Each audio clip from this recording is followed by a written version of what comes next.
How to lose body weight. ठीक है, मैं 30 दिन में आपका बॉडी वेट कम करवा दूंगा अगर ये वीडियो पूरी देखी तो। कुछ भी स्किप नहीं करना है, हर एक चीज़ बताऊंगा मैं आपको।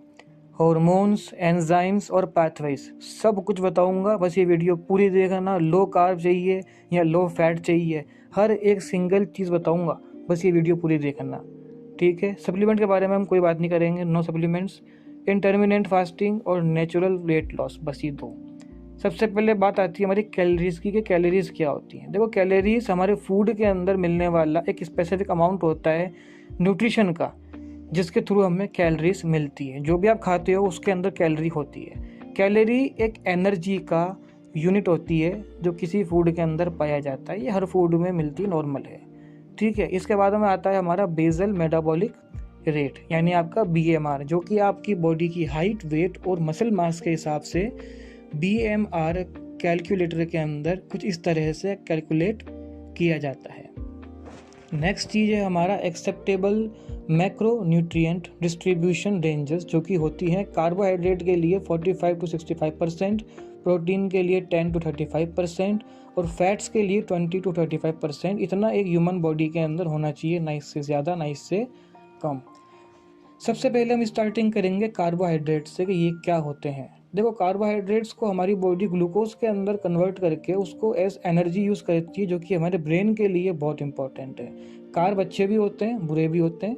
अच्छे कार्ब जो होते हैं वो मिलते हैं हमें वेजिटेबल के अंदर, फ्रूट्स के अंदर और ब्राउन ब्रेड के अंदर। बुरे कार्ब जो होते हैं वो हमें ज़्यादा शुगरी फूड के अंदर मिलते हैं, जो कि ज़्यादा मीठे होते हैं उनके अंदर। जब हम बैड कार्ब्स को कम करते हैं ना, तो हमारी बॉडी के अंदर जो कैलोरी का कंजप्शन होता है वो बढ़ जाता है, और कैलोरीज का कंजप्शन जब बढ़ जाता है तो बॉडी में फैट लॉस होना स्टार्ट हो जाता है। ठीक है ना। नेक्स्ट चीज़ है हमारे प्रोटीन। प्रोटीन हमारे फूड के अंदर पाए जाने वाला एक ऐसा कंपाउंड होता है जो कि carbon, hydrogen, oxygen, nitrogen, sulphur और फॉस्फोरस को कंटेन करता है। इसकी इसी खूबी की वजह से हमारी बॉडी के अंदर जब मसल्स का ब्रेकडाउन होता है तो ये ईजिली दोबारा मसल्स को रिपेयर कर देता है। हाँ, प्रोटीन जो होता है वो बनता है अमीनो एसिड से, जो हमारे मसल्स के अंदर बनता है। ठीक है ना। अब हमारी नेक्स्ट चीज़ जो आती है वो आता है फैट। फैट देखो कुछ इस तरह दिखता है, जो कि हमारे मसल्स के नीचे होता है। जब बॉडी में हीटिंग होती है ना, तो ये कुछ इस तरह से मेल्ट होता है, और ट्रस्ट मी 30 दिन से 90 दिन के बीच में ये मेल्ट होना स्टार्ट हो जाता है। और फ्रॉम 1 to 90 days का जो होता है टाइम पीरियड, उसमें कुछ ऐसा दिखता है। देखो इस तरह ये धीरे धीरे 90 दिन के अंदर मेल्ट होना स्टार्ट हो जाता है। ये हमारे वो केमिकल कंपाउंड्स है जिनकी वजह से बॉडी के अंदर फैटी एसिड बनते हैं, जिनके अंदर glycerol, saturated fatty acid, ester linkage होता है। ये 3 होते हैं, इसको हम कहते हैं ट्राइग्लाइसराइड्स। देखो, इनको हमें कम करने के लिए हमें एक और हमारी बॉडी के अंदर होता है हार्मोन, जिसको बोलते हैं हार्मोन सेंसिटिव लिपेज। इसको हमें एक्टिवेट करना होता है ताकि बॉडी के अंदर फैट लॉस को हम स्टार्ट कर सकें। इसको एक्टिवेट करने के लिए हमें इंटेंस वर्कआउट करना पड़ता है।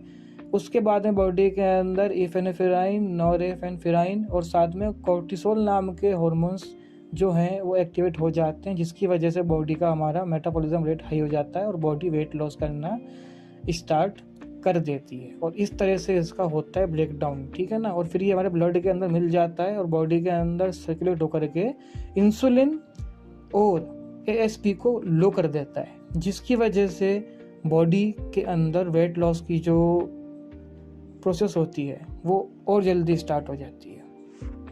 इसके सिवा बॉडी के अंदर और हार्मोन्स भी होते हैं जो हेल्प करते हैं, जैसे कि हार्मोन सेंसिटिव लिपेज और इसके साथ में लिपोप्रोटीन लिपेज। ये दोनों इंसुलिन और ASP को बहुत जल्दी कम कर देते हैं, जिसकी वजह से बॉडी के अंदर वेट लॉस बहुत जल्दी हो जाता है। इसके सिवा और चीज़ें भी हैं जो कि इस चीज़ों को अफेक्ट करती हैं, जैसे एक्सरसाइज और रिड्यूसिंग कैलोरी इनटेक। अगर आप कैलोरी इनटेक कम कर दोगे तो वैसे ही आपका वेट लॉस होना स्टार्ट हो जाएगा ईजिली, पर साथ में सब कुछ भी होना चाहिए। ग्लूकागॉन और एड्रेनालिन, ये 2 मेन चीज़ें होती हैं जो कि G प्रोटीन और B एड्रेनर्जेनिक रिसेप्टर्स को साथ लेके चलती हैं, जो कि फैट लॉस के लिए बहुत ज़रूरी होता है। इनका कम ज़्यादा होना फैट लॉस में काफ़ी डिफरेंस देता है। नेक्स्ट हम समझेंगे इंटरमिटेंट फास्टिंग को। आपने स्टार्ट करा, फैट लॉस हुआ, स्किनी हुए आप, आपका वेट लॉस क्यों हुआ? क्योंकि आपके बॉडी में लो शुगर हो गई, लो कार्ब, लो प्रोटीन हो गए। अब इससे क्या होगा कि आपकी बॉडी के अंदर हार्मोनल और अदर चीज़ों को लेकर के भी इम्बैलेंस आएगा। यहाँ फंस जाओगे आप एक साइकिल के अंदर। जैसा क्यों बोला कि यहाँ पे फंस जाओगे? देखो, ह्यूमन बॉडी की टेंडेंसी होती है कि वो इमरजेंसी कंडीशंस के लिए एक्स्ट्रा फैट को स्टोर करती है। अब देखो, आपकी फास्टिंग से क्या होगा? Low sugar, low protein, low fat, low carb. ठीक है। अब इससे आपका जो एनर्जी यूज़ होगी ना, वो आपका फैट होगा। इस वजह से आपका फैट लॉस तो हो जाएगा। ठीक है। पर जैसे ही आप दोबारा सिंपल डाइट पे आओगे, जो आप डेली खाना खाओगे ना, उसमें क्या होगा, आपकी बॉडी उस फास्टिंग को पूरा करने के लिए, ताकि दोबारा फास्टिंग करो, इस डाइट के अंदर से फैट तो स्टोर करेगी, पर साथ में कुछ एक्स्ट्रा फैट और ले लेगी, जिस वजह से आपका वेट गेन हो जाएगा और आप इस साइकिल के अंदर फंस जाओगे। Back to the video. यहाँ पे आपने फास्टिंग स्टार्ट करी, फैट लॉस हुआ, फैट गेन हुआ, दोबारा से आपका वेट गेन होगा और दोबारा से फैट बनेगा और फिर से आपकी साइकिल चालू हो जाएगी। क्योंकि ह्यूमन बॉडी की टेंडेंसी होती है फैट को स्टोर करना। इसकी वजह से आपको diabetes, malnutrition, hair loss, weakness और हार्मोन इम्बैलेंस हो सकता है। तो इसलिए इंटरमिटेंट फास्टिंग मत करो। अच्छे से बता दिया मैंने क्या होगा क्या नहीं होगा। अब देखो, मैंने इतनी आपको प्रॉब्लम्स दी हैं और बातें बताई हैं, डोंट वरी, सॉल्यूशन भी है और बहुत ईजी है। सॉल्यूशन ये है कि आपसे जितना हो सके आप वेजिटेबल का सैलेड खाओ, शुगर कंजप्शन आपको कम कर देना है, कोई भी अल्कोहलिक चीज़ नहीं खानी है आपको, ना पीना है, अल्कोहल से बहुत दूर रहना है। इसके साथ में अगर आप मिक्स वेज नहीं खा सकते हो तो खाली पालक खाओ। पालक भी बॉडी के लिए बहुत अच्छी होती है, ऐसी बात नहीं है, आप पालक खाओ। इसके साथ में आपको कुछ बेसिक कार्डियो एक्सरसाइज करनी है, जैसे कि रोप स्विंग वाली हो गई या जंपिंग जैक्स हो गए, या जो भी एक्सरसाइज आपको घर पे आती है, आप इजीली जो भी कर सकते हो वो सब आपको इसके साथ में करना है। वेट लॉस काफ़ी अच्छे से होगा। एक्सरसाइज के बाद में आपको हमेशा कोई भी फ्रूट या एक फ्रूट सैलेड बना के खाना है, कोई भी, और साथ में आपको ब्लैक कॉफ़ी का कंजप्शन तो ज़रूर करना है, जिससे कि आपका मेटाबॉलिक रेट हाई हो और वेट लॉस में आपको फ़ायदा मिले। इसके सिवा अर्ली मॉर्निंग उठो, थोड़ा सा करो योगा, जो भी योगा आपको आता है, या स्ट्रेचिंग अगर आप कर लेते हो, या योगा आपको आता है, जो आपको आता है आप वो करो। इसका बेनिफिट ये होगा कि आपकी बॉडी के अंदर ब्लड सर्कुलेशन फास्ट हो जाएगा। इसके बाद में आपको थोड़ी सी ब्लैक टी बना के पीनी है, मसाले वाली, जिसके अंदर थोड़ी सी दालचीनी हो या जो आपको पसंद है वो डाल लेना, और साथ में बढ़िया सा पनीर का सैलेड।